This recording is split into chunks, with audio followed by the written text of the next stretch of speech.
Welcome,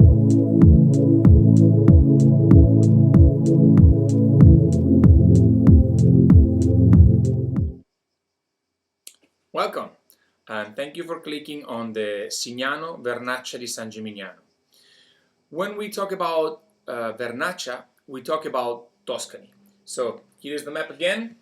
Beautiful little boot of Italy, and Tuscany is right here. This region over here, beautiful region here, very, very famous anywhere in the world because of the red wine, big full body red wine primarily, such as Chianti Classico, Vino Nobile di Montepulciano, Brunello di Montalcino, Morellino di Scansano, Super Tuscans, and more and more and more. So what about the Vernaccia?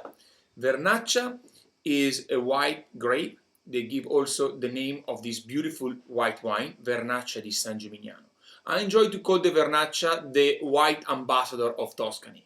In the land of big red wine, the Vernaccia was the only white wine that was really able to kick the red on the side and say, I'm white, I'm from Tuscany, I'm really good, drink me. And that's why I'm so excited. So for the one of you that have in mind Pinot Grigio as Italian white wine, nothing wrong with it, but Pinot Grigio is not really what we as Italians consider the very ambassador of Italy. The Vernaccia di San Gimignano, Vernaccia is a very unique grape varietal that grows primarily in Tuscany and a little bit in Sardinia, the island of the south of Italy. But the Vernaccia di San Gimignano was the very first one really to become famous, and is in Tuscany where the Vernaccia gives the best results. Is the most historical of the Italian white wine, was the first that got awarded DOC in the rank of the appellation in Italy, and the first that got awarded DOCG, Denominazione di Origine Controllata and Garantita, which is the highest appellation that an Italian wine can get. So, here it is, Signano, beautiful little winery in San Gimignano. San Gimignano is called the Manhattan of the Middle Age because it's a medieval town still alive, all surrounded by walls, full of towers, and is breathtaking. It is one of the most romantic places on the planet. Has been also declared Patrimonio dell'Umanità, a treasure of the world by the UNESCO Association. So it is an untouchable place. Well, from this untouchable place, extremely romantic, extremely traditional, we have this beautiful Vernaccia di San Gimignano. Signano is a little estate that I'm proud to represent in my portfolio. They are at the third generation right now. Ascanio, the old man, unfortunately just passed away, but I had the honor to meet this beautiful man. Manrico is now working and managing the winery, and his son Pietro is graduating at the college for winemaking. What I like about Manrico and Pietro, the next generation, is that they are extremely traditional producers. Now, the Vernaccia di San Gimignano, as soon as you have 85% of Vernaccia grape, you can actually call it Vernaccia. So there is a 15% that you can play with. So there are again the new style Vernaccia that they blend in some Chardonnay, some Sauvignon, not in this case. And that's why I love this wine so much. All the wine in my selection, they really speak highly for their appellation. They're not wine that they want to be called some way just to be easy to sell and then taste something different. This is a Vernaccia that really gives you the Tuscan experience. Let's try. Beautiful. Now, here it is. So, look at the color. White wine, of course, is by definition we call it straw yellow with greenish highlights. So think about Tuscany in this north of Italy, but north center of Italy. So way south if we compare to the Veneto and the Trentino Alto Adige, which are all the way up north, colder weather. Beautiful warm weather of Tuscany, high elevation. We are about 400 meters above sea level. Very rich soil, a lot of clay, a lot of iron. The wine gets a lot of complexity. So forget about the white fruit that you will find into the Pinot Grigios, and we get more into the tropical fruit and spices. So a wine that is stainless steel fermented, no oak at all, and harvest, because only end harvesting you can get the best selection of grape, soft press, and then they do what we call the cryo maceration, or in English, cold soak. What is that? It means that they leave, skin content, the juice, although it's a white wine, the juice together with the skin below 4 degrees Celsius.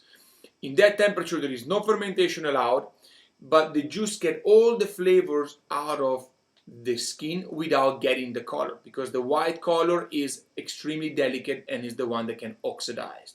So skin content in cold soak for about I would say anywhere between 10 to 14 hours. Then they separate the skin and they do a temperature control fermentation on natural yeast all the way to the end. So those greenish highlights actually tell us that the wine didn't see any oak, that there's going to be some good acidity into the wine, but it's quite an intense color if we compare it to a Pinot Grigio. I always compare it to a Pinot Grigio just because I know that is a very popular wine that people are familiar with. Nice viscosity, so definitely we are expecting some body out of this wine. Nice long legs, which tells me about the glycerin, and although it's impossible to see it on camera, take my word on it, it has a nice nail, although it's a white wine. So really I'm expecting fresh fruit because of the greenish highlights, but some mouthfeel. The perfume of the Vernaccia di San Gimignano, of this Vernaccia di San Gimignano, is very typical. What I mean by that is a wine that really expresses the varietal. I'm having, as I said before, more complex fruit. We go from the white fruit into the yellow fruit, peaches, apricot, but also some nice tropical fruit. A lot of pineapple coming up, pineapple and mango. But a very characteristic, how do I describe it? Some licorice, not really licorice, just the fennel seeds, like like the minty fennel seeds flavor components. Let's taste it.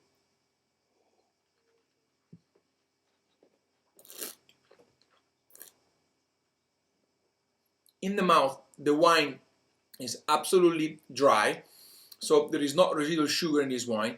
Dry, very full body, fill completely my mouth. Characteristic acidity right here. The wine is really has a beautiful acidity that makes the wine very refreshing, perfect for summertime, perfect for 4 courses, but has a nice minerality also right in the center, on the front side of my mouth, quite long on the palate, and is bringing up his, increasing a little bit his fennel seeds, his minty flavors coming up, and then once the wine is swallowed, all the flowers are coming back. So I'm detecting right now some ginestra. La ginestra is a wild flower typical from Tuscany. Kinds of remind you the jasmine, but is a little bit sweeter than the jasmine. So beautiful example of a very typical old-fashioned Vernaccia di San Gimignano.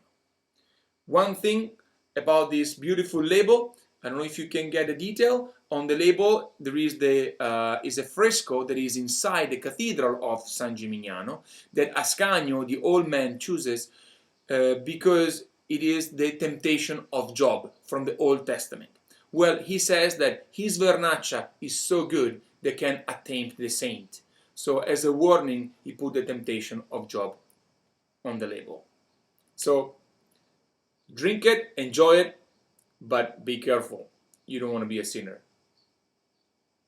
Salute.